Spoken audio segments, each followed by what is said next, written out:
cities during COVID have experienced all new challenges with transportation. I'm so excited that now on audiobook is Tiny Transit, Cut Carbon Emissions in Your City Before It's Too Late. What a journey it's been for you, Susan Engelking. Hello. Hello, thank you for having me.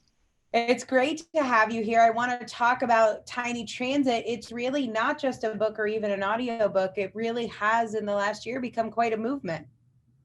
It is. The book was transformational for me.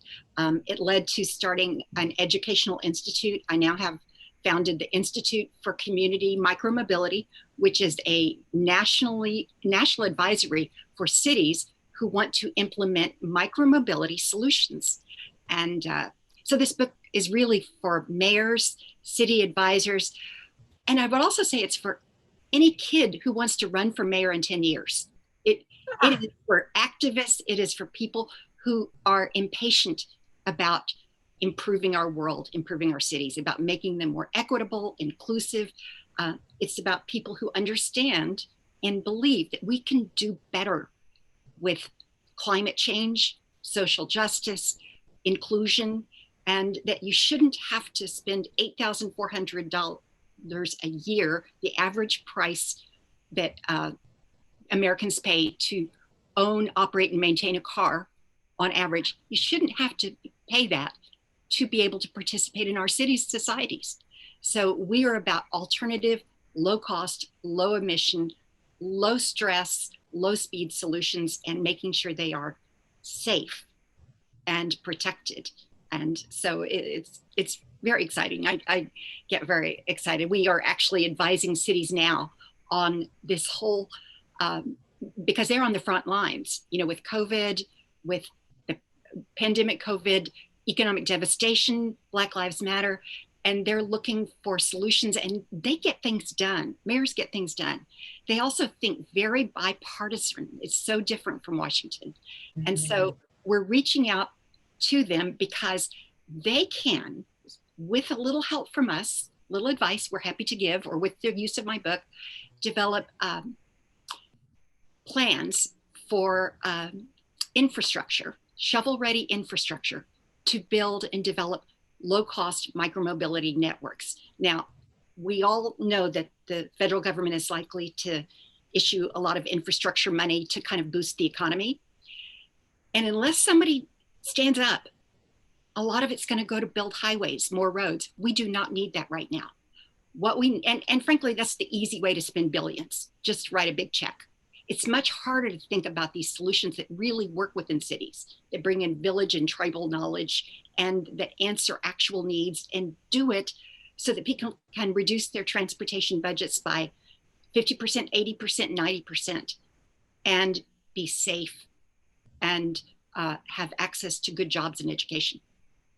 Yeah, and when you talk about cities, what's the size range that this works for? Like, how big does a town or a city need to be to implement a tiny transit or micromobility solution? That's a great question. I saw a truck yesterday with it for an electric service repair or something that said, no job too small. And that's kind of how we are. There's one city of 3,000, which is really considered a town.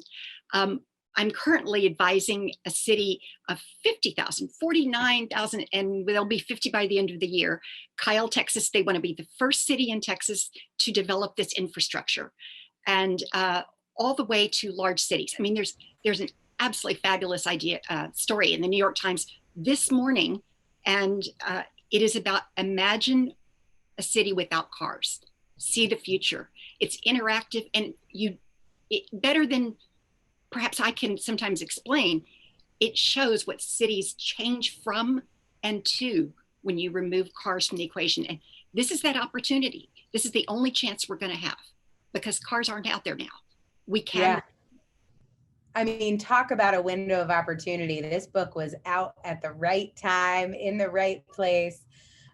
You've worked with our team for over a year now. Anything you want to say about your experience with the Author Incubator? Well, it was completely transformative. I was an expert but I didn't even quite recognize myself as one. I wasn't recognized expert, but writing the book was everything. And I knew I wanted to write a book, but the way I put it is, you guys saved me from writing the wrong book. You really did, or several wrong books. And in fact, I just am finishing up my second book with you all, called Resilience, the New Livability Playbook for Mayors. And it is so much fun. Couldn't be more on target. And this whole direction, this whole life I now have is because of the guidance of your great people, from Amari to Bethany to Crystalline to all of everyone, and Aura and Heather. And I got to know people. And more than that, I actually even got to know the other authors. And so there's a little family out there. Hi, some of you. So Michelle, hi Michelle, hi others, because we are kind of trauma bonded by having to really do the impossible. Yeah, and we did it. We did it. And now this book is out on audiobook.